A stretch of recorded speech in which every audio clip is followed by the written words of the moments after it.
السلام علیکم.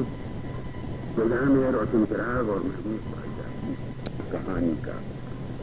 بہت سے لکھنے والے ان ساتھیوں کے مسائل پر قلم اٹھاتے ہیں اور گئے دنوں کی یادوں اور باتوں کو کہانی کے ذریعے ایک خط میں منتقل کرتے ہیں. اسی حوالے سے ہمارے ساتھ ہیں ڈاکٹرفرید اللہ صدیقی.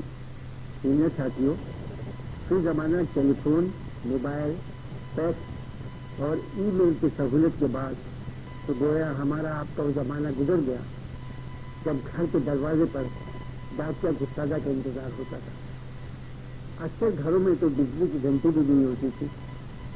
دروازہ تھپتھپانے کے ساتھ ڈاکیا آواز دے کر کہتا تھا، صدیقی صاحب آپ کا خط آیا ہے یا کتاب کا پارسل، اور میں لپک کر دروازہ کھولتا تھا. آئی ہوئی ڈاک شوق سے لے کر ڈاکیا کا شکریہ ادا کرتا اور چائے پانی کا پوچھتا، مگر وہ ہمیشہ انکار کرتے. کبھی کبھی اپنا لکھا ہوا کوئی خط میں ان کو دے دیتا اور کہتا کہ بھیا تم خود ہی پوسٹ آفس سے لیٹر باکس میں ڈال دینا ٹکٹ لگا کر.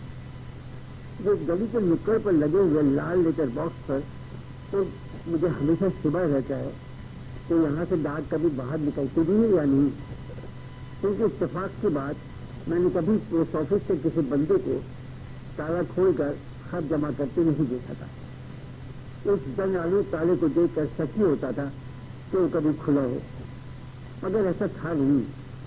لال لیٹر باکس میں ڈالے گئے میرے خطوط لوگوں کو ملتے رہے تھے. دراصل اپنے ڈاکیوں کو میں لفافہ اس لیے دیتا تھا کہ اس پر ٹکٹ تو کم لگتا تھا، مگر میں ڈاکے کچھ پیسے زیادہ دے دیتا تھا. ہائے افسوس، وہ انتظار کا مزہ جاتا رہا. اب تو صرف ٹیلی فون بلکہ موبائل کی گھنٹی بجتی ہے اور گھنٹی بھی لفظ فرسودہ ہو گئی ہے. موبائل پر تو اب طرح طرح کی دل لبھانے والی موسیقی بجتی ہے. کبھی کبھی تو جی چاہتا ہے کہ بس یہ موسیقی ہی بجتی ہے، کیونکہ کال سننے پر دوسری طرف سے کوئی نہ کوئی زندگی کا رونا ہوتا ہے. خوشخبری تو کبھی ملتی ہی سننے کو. سامعین، بات ڈاکٹر سے شروع کی. مقامی شکر ہے کہ ابھی وہ کتابت کا سلسلہ قائم ہے. گزشتہ دنوں ہمارے پڑوسی جو اکثر میرے پاس آتے رہتے ہیں ایک شام تشریف لائے اور کہنے لگے آج میں آپ کو ایک خط پڑھ کر سناؤں گا. چائے کی چسکی لیتے ہوئے انہوں نے کہا کہ یہ خط میرے بیٹے نے اپنی چھوٹی بہن کے نام لکھا ہے. مجھے معلوم تھا کہ ان کا بیٹا عمران تعلیم کے لیے اپنے چچا حامد کے پاس مونٹریال گیا ہوا تھا. میرے پڑوسی منصور کے چھوٹے بھائی حامد بہت پہلے بہتر مستقبل کی تلاش میں کینیڈا چلے گئے تھے. اب وہاں دشہری وہیں شادی کی اور کبھی واپس نہ آئے. چائے پینے کے بعد منصور صاحب نے وہ خط مزے لے کر مجھے سنایا. ان کی اجازت سے میں آپ کی خدمت میں وہ خط پیش کرتا ہوں، کیونکہ یہ خط ایک زندگی کی ترجمانی کرتا ہے. سنیے ایک بھائی اپنی بہن کو کیا لکھتا ہے.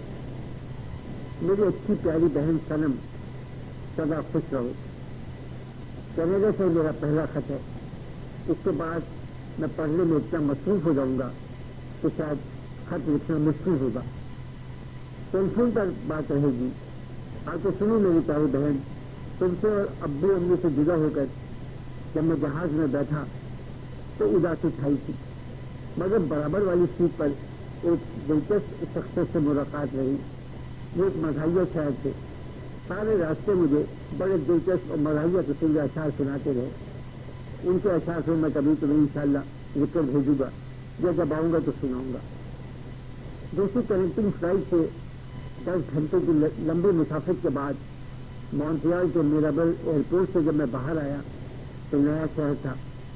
میری نظر نام کے تختے کی طرف گئی. ایک سفید گتے پر لال مارکر سے لکھا ہوا تھا، ڈیئر عمران ویلکم. اس گتے کے پیچھے ایک مانوس سا اجنبی چہرہ، ابو کو تھوڑا سا جوان کر دو اور قد تھوڑا کم تو وہ چچا حامد بن جائیں گے. میں نے ہاتھ ہلا کر اشارہ کیا. انہوں نے آگے بڑھ کر مجھے گلے لگایا. بیٹا میں تمہارا چچا حامد ہوں. بھائی جان نے تمہارے پہنچنے کی اطلاع کر دی تھی. حامد چچا کی لمبی چوڑی گاڑی میں لمبے چوڑے ہائی وے پر میں ان کے ساتھ بیٹھا تھا. سڑک کے دونوں جانب اونچے اونچے میپل ٹری سایہ فگن تھے. اسی درخت کے پتے کا نشان کینیڈا کے قومی پرچم پر موجود ہے. حامد چچا نے سب سے پہلے ابو امی کی خیریت پوچھی، پھر کہنے لگے بیٹی شرم کیا پڑ رہی ہے، اب تم خود ہی سمجھ لو میں نے تمہارے بارے میں کیا بتایا ہوگا. چچا ان فیملی کی رہائش سینٹ ہیوبرٹ کے علاقے میں ہے جو مونٹریال کے ڈاؤن ٹاؤن میں ہے، مگر میری یونیورسٹی سے قریب. راستے میں نے کہا تو چچا ابو نے یونیورسٹی فیس کے ساتھ ساتھ میری ہاسٹل کی فیس جمع کرا دی تھی. چچا نے محبت بھری آواز میں مجھے کہا، میرے ہوتے ہوئے کیا ممکن ہے کہ تم ہاسٹل میں رہو؟ تمہارا کالج گھر کے قریب ہے، تم ہمارے ساتھ رہو گے. میں بھائی جان کو فون پر بتا دوں گا. میں خاموش رہا. کرم تم تو ابو کی طبیعت کو جانتی ہو. تمہیں یاد ہوگا کہ ابو نے ہدایت دی تھی کہ میں رہوں گا ہاسٹل میں، مگر ویکینڈ پر چچا سے ملنے ضرور جایا کروں گا. ابو کے مقابلے میں چچا زیادہ بے تکلف اور باطینی ہے. شاید ملک کا اثر ہے.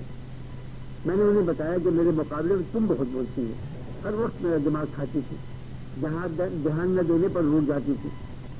سنم میری پیاری بہن، تمہارے اسی روسے پر اب مجھے پیار آتا ہے. ہاں تو میں تمہیں پہلے دن کا حال بتا رہا تھا. چچا کے رہائشی علاقے میں داخل ہونے سے پہلے ہم ایک لمبے پل سے ایک چوڑے دریا کو پار کر رہے تھے. یہ کینیڈا کا مشہور دریا سینٹ لارنس ہے.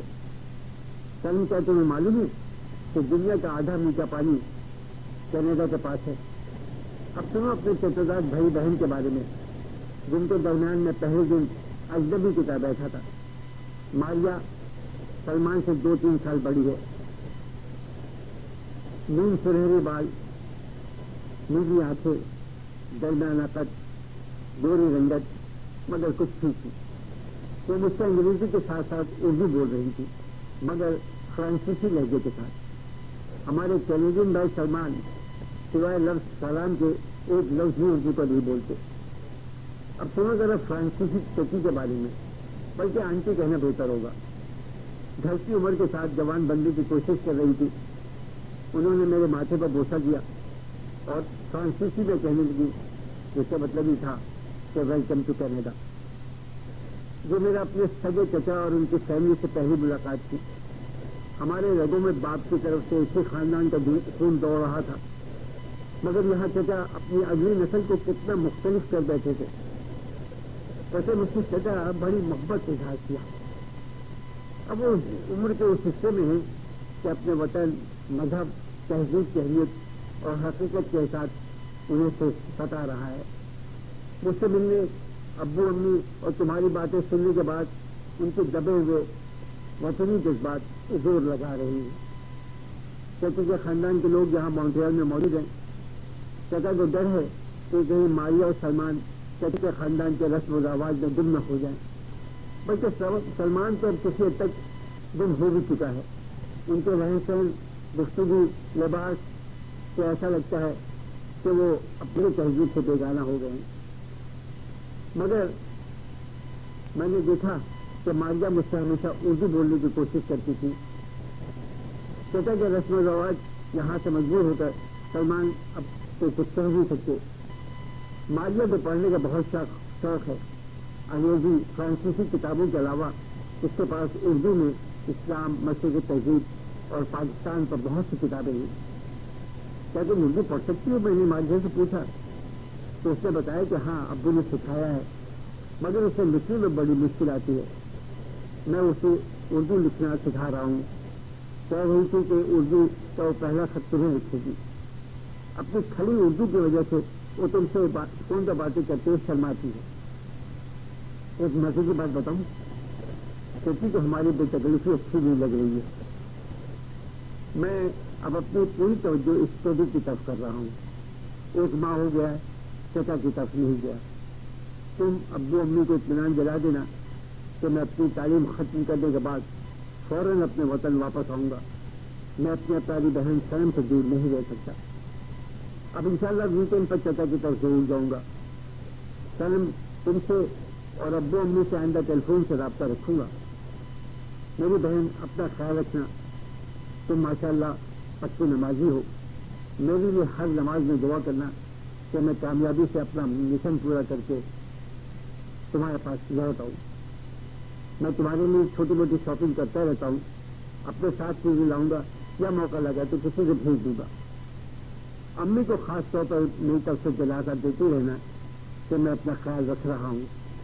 تعلیمی وقت گزارنے کے فوراً بعد میں یہاں نہیں رہوں گا اور فوراً واپس آ جاؤں گا. پھر امی کی گود میں میرا سر ہوگا اور وہ دھپ لگا کر کہہ رہی ہوں گی کبھی تو سر میں تیل ڈال لیا کر. بس میری بہن اب مجھ سے زیادہ نہیں لکھا جا رہا ہے. ابو امی کو میرا سلام کہنا.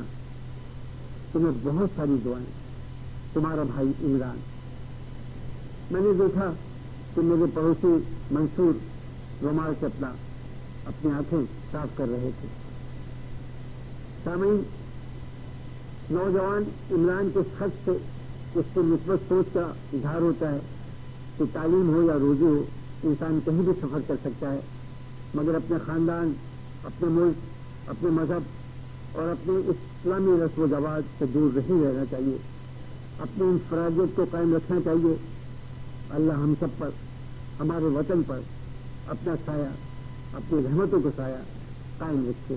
آمین.